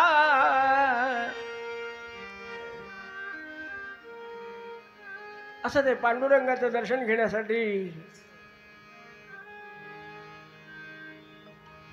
बाबा शास्त्री अण्णा सगळी मंडळी आलेली आहेत पांडुरंगाच्या गाभाऱ्यापाशी. रूप पाहता लोचनी सुख झाले हो साधने तो हा विठ्ठल वरवा. पांडुरंगाचं दर्शन आशीर्वाद घेतला. नैवेद्य आरती प्रसाद. एक दिवस मुक्काम नगर प्रदक्षिणा. प्रदक्षिणा करुणी देह भाव वाहिला. श्रीरंगात्मज विठ्ठल पुढे उभा राहिला. धन्य धन्य हो प्रदक्षिणा. शिवरायाची धन्य धन्य हो प्रदक्षिणा रामराया.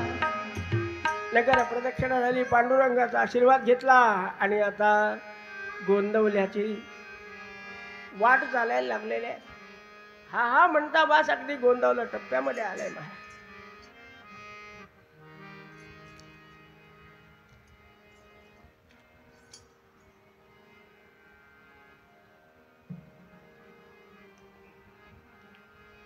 थोरल्या राम मंदिराजवळ बाहेरच्या कमानीपासून ध्वजा पताका तोरणं गुढ्या उभारलेल्या सगळं सुंदर वातावरण आहे. गुरुपौर्णिमेचा उत्सव महाराजांचा साजरा होतोय. खूप लांबून लांबून कर्नाटकातून जास्त लोक आले आहेत. पुणा सांगली मिरज कोल्हापूर बीड बार्शी फलटण सांगली हे सगळ्या गावचे लोक तिथं जमा झालेले आहेत. ब्रह्मानंद महाराज महाभागवत कृतकोटी सगळी मंडळी. मंदिर खाचोखाच गच्च भरलेलं आहे. आणि अशा अवस्थेमध्ये पांडुरंग महाराज अगदी मंदिरापाशी आलेले. उंबरठ्याला नमस्कार केल्याने आत प्रवेश करतात. पांडुरंग बुवा दिसल्याबरोबर बाकीच्या लोकांनी मंडळी बाजूला केली आणि ब्रह्मचैतन्य महाराजांपर्यंत आणलेलं आहे. सद्गुरुनाथ महाराज की जय. आमच्या रामानंद महाराजांनी साष्टांग नमस्कार घातला. ब्रह्मचैतन्य महाराज अहो गेल्या महिनाभरामध्ये प्रवासामध्ये रोज वर्णन ज्या गोंदवल्याचं आणि जे महाराजांचं होतं ते ऐकलं. आणि अशा महाराजांचं दर्शन केव्हा होईल मोठ्या आतुरतेनं आलेली मंडळी आज महाराजांच्या पायाला सर्वांनी येऊन पटापट साष्टांग नमस्कार केला. वा वा महाराजांना बरं वाटलं. वा पांडुरंग वा सगळी मंडळी आली होती. आपलीच वाट पाहत होतो. आपण येणार माहितीच होतं पण बरं झालं आलात आपण. हे नवीन मंडळी कोण आली यांचा परिचय द्या. नवीन आलेले आहेत पहिल्यांदा आलेले दिसतात. पांडुरंग वा गोंदवल्याची खडा न खडा तुम्हाला माहिती आहे. या सगळ्या मंडळींची व्यवस्था जातीनं स्वतः पहा बरं का. हे कोण आहेत सांगतो.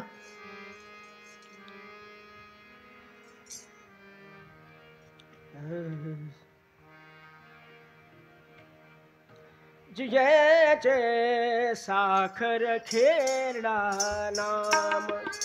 जियेचे साखर खेरडा ग्राम. जियेचे साखर खेरडा गाव. जियेचे साखर खेरडा गाव.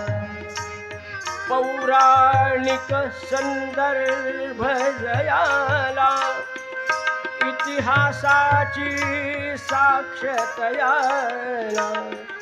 संतांची जी कर्मभूमी ती संतांची जी कर्मभूमी ती पावन ऐसे ग्राम जियेचे साखर खेळागा जियेचे साखर खेळागा जियेचे साखर खेळागा भोगावती जी पावन गंगा स्पर्शेची आटळतील आपला अमृतरायनी फलसिद्धादिक अमृतरायनी फलसिद्धादिक संता करू प्रणाम जियेचे साखर खेळागा जियेचे साखर खेळागा जियेचे साखर खेळागा मुकुंद अण्णा काळे वंशी अग्निहोत्र ते झोरा वेदशास्त्र पारंगत असुनी वेदशास्त्र पारंगत असुनी भक्ताग्रणी दे नाम जियेचे साखर खेळा जियेचे साखर खेळागा जियेचे साखर खेळागा पूर्ण साखर खेळण्याचा आणि आमच्या मुकुंद अण्णांच्या घराण्याचा पूर्ण 8 पिढ्यांचा इतिहास सांगितला. महाराज 8 पिढ्यापासून ज्यांच्या घरामध्ये अग्निहोत्र आहे, त्यांच्या घरामध्ये वेदपाठशाळा आहे, हे सगळं ऐकून महाराजांना सुद्धा बापरे, आपल्यासारखे शास्त्री पंडित विद्वान आहेत म्हणून ही विद्या इथे टिकू नये. नाही तर आमच्या स्वतंत्र झालेल्या भारतामध्ये दुर्दैवानं म्हणावं लागतं की ही वेदविद्या, ही अध्यात्मविद्या, ही सनातन संस्कृती टिकण्यासाठी शासनाकडून काय आहे? काही कोणी टिकवलं? अनेक आपदा सोडून ही विद्या टिकवलेली आहे आपल्यासारख्या संतांनी. वा पांडुरंग, वा खूप विद्वान मंडळी आणलेली आहे. हे आपल्याला भाग्य आहे, आपल्या संस्कृतीचं भाग्य आहे. चांगली व्यवस्था ठेवा. आणि प्रल्हाद महाराजांनी साष्टांग नमस्कार डोकं तुझं हा कोण याचं सांगतो ना आपल्याला. ओ दादा इकडे पहा. ऐशा मुकुंद गंगा पोटी, ऐशा मुकुंद गंगा पोटी, अवतरली जी मूर्ती कोमटी, भक्तराज प्रल्हादची दुसरा, भक्तराज प्रल्हादची दुसरा, करीती सर्व प्रणाम जियेचे साखर खेळागा जियेचे साखर खेळागा जियेचे साखर खेळागा.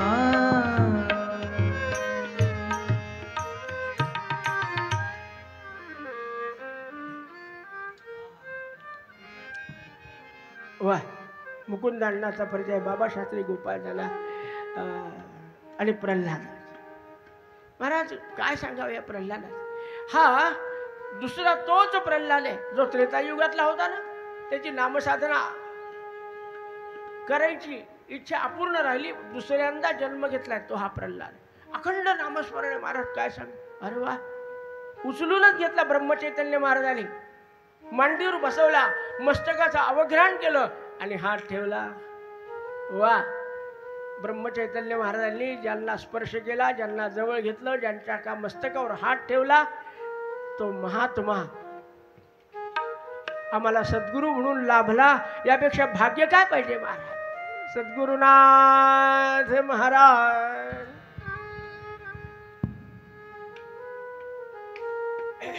भाग्यवंत म्हणू दया अवघी देवावरी.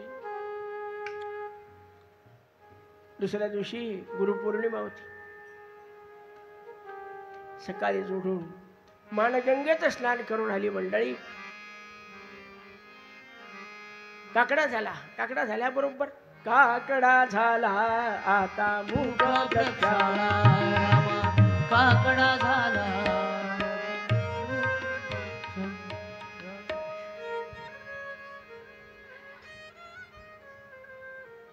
पंचपदीला सुरुवात झाली.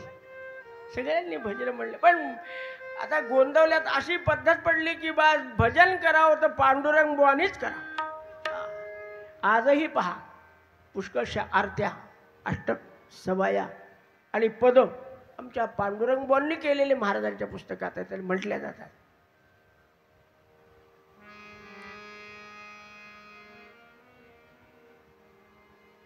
बुवा काही नवीन केलंय का आपण म्हणाल तर होईल तयार महाराजांच्या आज्ञेने. सुंदर नवीन पद म्हणलं महाराजांनी.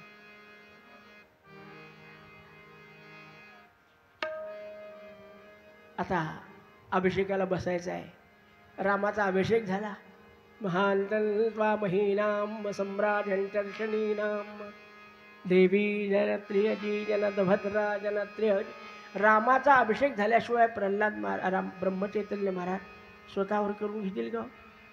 रामाचा अभिषेक झाला, वस्त्र प्रावर्ण चढवणं झाले आणि मग महाराजांना सिंहासनावर बसवण्यात आलेलं आहे. पायघड्या टाकून ब्रह्मचैतन्य महाराजांना त्यांच्या बैठकीतून आणलं आणि रामाच्या समोर बसवलंय.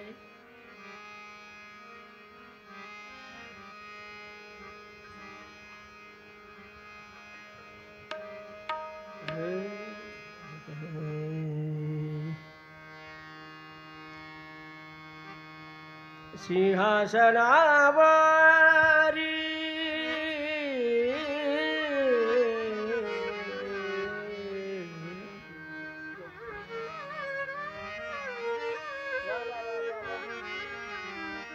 सिंहासनावरी ब्रह्मचैतन्य करीती पूजन भक्त त्यांचे करीती पूजन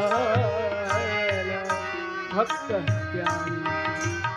करीती पूजन भक्त त्यांचे करीती पूजन भक्त त्यांचे.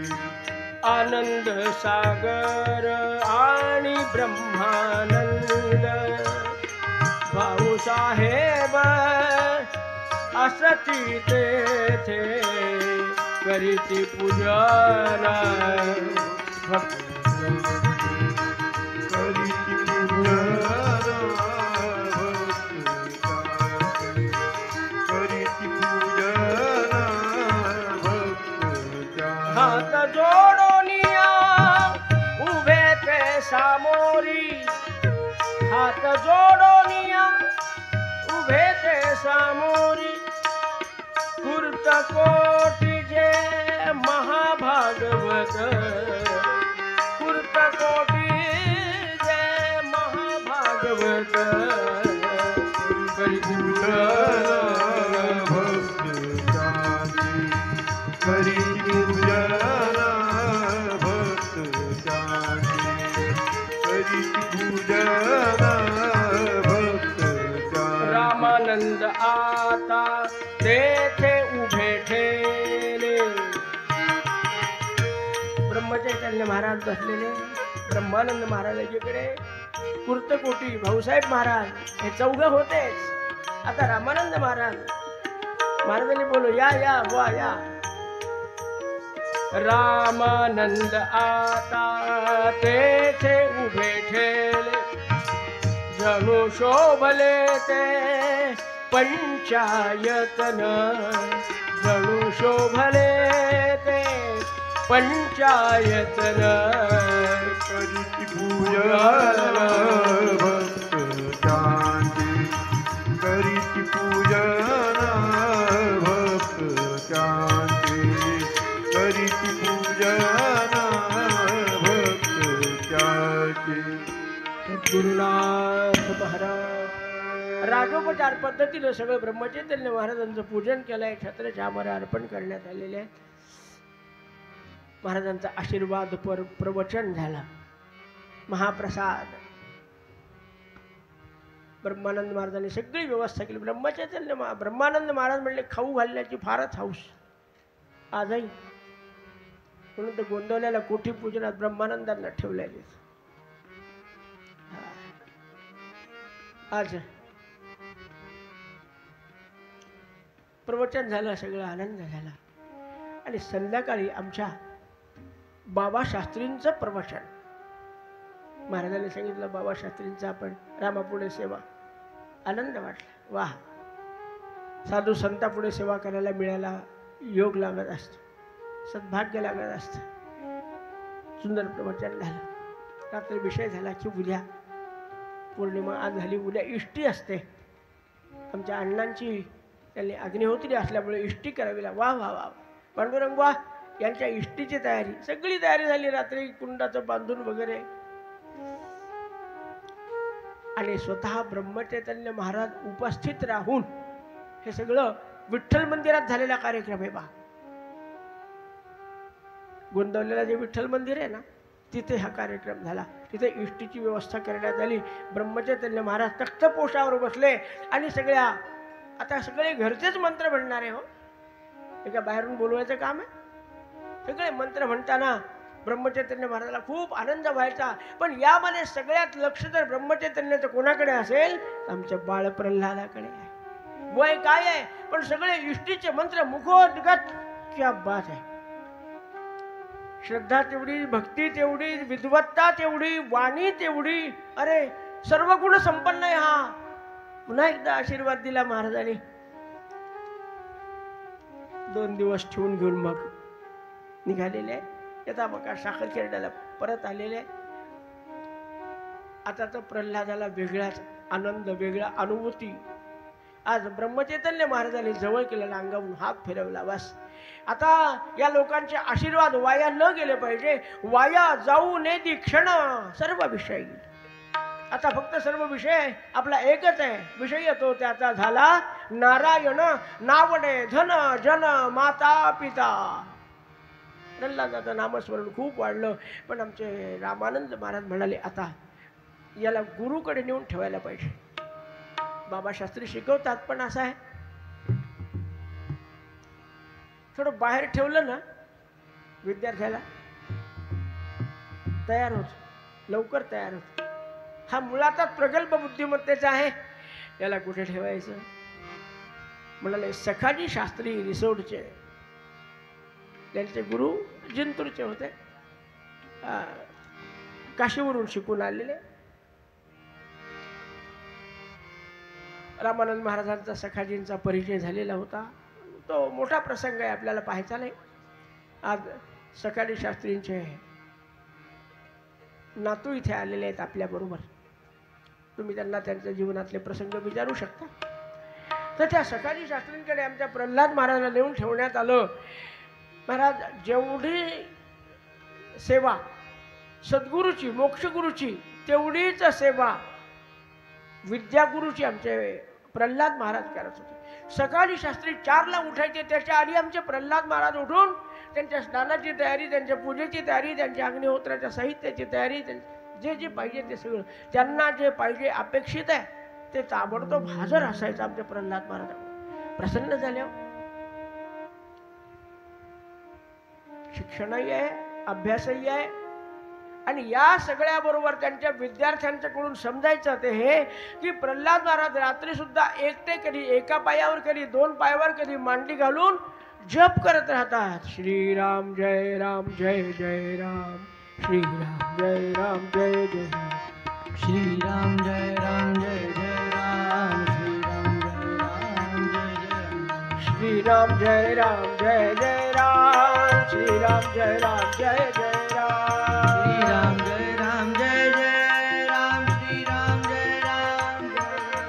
श्रीराम जय राम जय जय राम, श्रीराम जय राम जय जय राम, श्रीराम जय राम जय जय राम,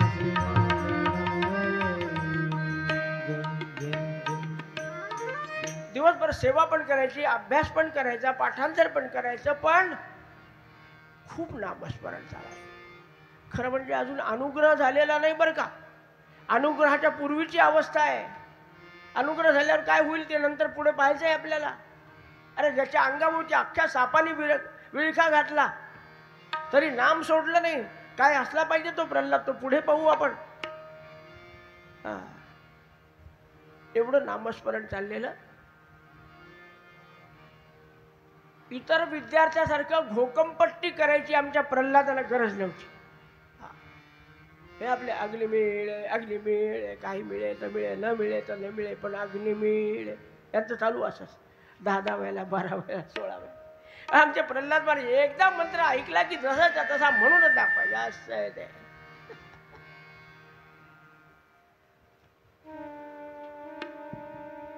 इतकी सेवा केली महाराज, काय सांगा तुम्हाला.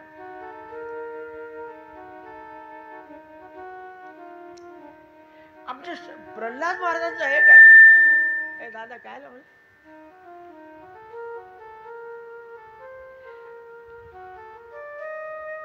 वेगळ्या वेगळ्या प्रकारे सर्वजण सांगतात की थांबायला पाहिजे. थांबू आपण.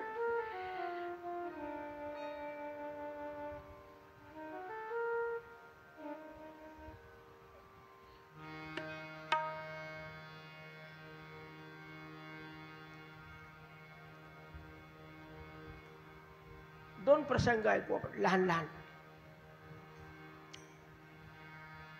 आमच्या प्रल्हाद महाराजांचं शिक्षण चालू असताना अक्षरशः आज्ञापालन, बरोबरीचे मित्र वगैरे सगळे, एकदा एक पाठ दिला आणि हा पाठ होईपर्यंत कोणी हलायचं नाही. आमच्या सखाजींना शेजारी बाजारी कुठेतरी काही कोणीतरी बोलावलं आहे, काहीतरी कोणाच्या लग्नाची बैठक होती, काय होतं ते पत्रिका काय असेल ते, म्हणाले मी येईपर्यंत कोणी हलायचं नाही. भोजनोत्तर दिलेला पाठ सकाळी शास्त्री गेले, पण तिथे ते जे लग्न जुळवायला गेले ते लग्न जुळलं, तिथे निश्चय झाला आणि मग पाहुण्या रावळ्यांचं जेवण, मग सकाळी शास्त्रींची दशमी, हे सगळं तिकडेच झालं महाराज. यायला बरोबर रात्रीचे 8 वाजून गेले. सगळे मुलं उठले, कोणी संध्याच्या निमित्ताने, कोणी पाणी प्यायच्या निमित्ताने, कोणी काय दूध काढायच्या निमित्त उठले, पण प्रल्हाद तिथेच बसलेला. मुखपाठ होतं तरी पाठच करत बसला. का? गुरुने काय सांगितलं, अक्षरशः आज्ञापालन. अरे गुरु शुश्रूषा या विद्या, त्यांचं म्हणणं चालूच आहे. 8 वाजता सखाजी आले, सगळे पाहतात, त्यांना माहिती आहे माझा प्रल्हाद एकटा बसला असेल. अरे सगळे गेले, अरे तू का उठला नाही, तुझं पाठ झालं नाही का? गुरुजी पाठ आहे माझा. मग पुन्हा म्हणत बसला, तुम्ही सांगितलं ना मी येईपर्यंत हलायचं नाही, मी इथेच संध्या केली, इथंच बसलो. ही मानसिक तयारी आहे. जो विद्यार्थी एवढी अशा प्रकारे जगतो ना, त्याच्या गुरुचा आपोआप त्याला आशीर्वाद लाभत असतो. किती वर्ष गुरुकडे राहायला पाहिजे याला बिलकुल किंमत नाही. गुरुला प्रसन्न करण्यामध्येच शिष्य हा तयार होत असतो महाराज. गुरुस्तु मौनम व्याख्यानम शिष्यास्तु छिन्न संशया. त्याच्या मनातले सगळे संशय बाजूला काढून टाकतात. एक दिवशी काय झालं, आमचे प्रल्हाद महाराज पहिल्यापासून बलदंड मूर्ती सावळी सतेज, बलदंड मूर्ती सावळी सगुण, बलदंड मूर्ती सावळी सगुण. पहिल्या काळामध्ये 1200 सूर्य नमस्कार आणि मागून 108 सूर्य नमस्कार, दंड बैठका. अरे काय शरीर होतं महाराज. फार उंचे पुरे नव्हते पण भव्य दिसायचे महाराज. 5.5 फुटाची उंची आमच्या महाराजांची. काय छाती होती, काय दंड होते, काय पोटऱ्या होत्या. अरे महाराज सूर्य नमस्कार घालत होते, हे पोटऱ्या नारळासारख्या खालीवर करत होते महाराज. अहो बरेच वर्ष महाराज पंचावर राहायचे, मला तर त्यांच्या पोटऱ्या पाहू वाटायच्या सारख्या. काय दंड, काय छाती. एकदा काय झालं, सखाजी महाराज रिसोर्टला असताना, यांचं शिक्षण चालू असताना एक साधू आला आणि तो गावातलं सिद्धेश्वर मंदिराजवळ तिथं त्याचे आपलं चालू असायचं, कोणाला कुंकू लाव, हळद लाव, गुलाल लाव, बुक्का लाव, याला खारीक दे, त्याला खोबरं दे, त्याला काय दे, त्याचे पैसे वसूल करायचे. आणि मागून त्याने स्त्रियांना त्रास द्यायला सुरुवात केली. महिलांचं कसं असतं, सगळे घरातले कामं आटोपल्यावर जेव्हा होईल तेव्हा देव, जेव्हा होईल तेव्हा, कोणी 10ला, कोणी 11ला, कोणी 12ला. आणि मग एकटी दुकटी बाई दिसली की आली म्हणायचं, बघ माझं ऐकलं नाही ना, खेकडा करून टाकली. तुला कोंबडा करून टाकील, तुला बेडूक करून टाकील. हे आमच्या प्रल्हाद महाराजाच्या कानावर त्या काळातले जे विद्यार्थी होते हा त्यांनी सांगितलं. अरे म्हणाले, मग तुम्ही नुसते ऐकता काय, त्याची सोय लावायची. म्हणले सोय काय, एवढा उंच 6 फूट उंच आहे तो साधू उत्तर प्रदेश कडचा. अरे 6 फूट असू द्या की 10 फूट असू द्या, जो अधर्म करतो अत्याचार करतो ना, आपली ताकद पणाला लावली पाहिजे. आमचे महाराज म्हणले चल माझ्या बरोबर. कोणी पाहिला तो साधू, म्हणले मी पाहिला, चला. 2-4 मित्र होते ते बरोबर घेतले आणि प्रल्हाद महाराज पंचावरच होते. वेदांत त्याच्या तोंडात अशी मारली धादांत की त्याला सगळे आठवले सिद्धांत. धाडकन खाली पडला तो साधू. असंही असलं पाहिजे. अधर्मकारिणाम हातवा. ज्यांनी जो गाशा गुंडाळला, अरे म्हणाले तू कोंबडं करतो का, उठ उभा राह. उभा राह म्हणले की तो म्हणला मी पाया पडतो, मी इथून जातो, पुन्हा कुणाला तोंड दाखवणार नाही. ही आमच्या महाराजांची ताकद होती. खूप प्रसंग आहेत. असू द्या, एकंदरीत गुरु महाराजांना म्हणजे विद्यागुरूला सुद्धा पूर्णपणे प्रसन्न करून घेतलं आमच्या प्रल्हाद महाराजांनी. आणि पुढे काय झालं हे आपण नंतरच्या कथेमध्ये पाहू.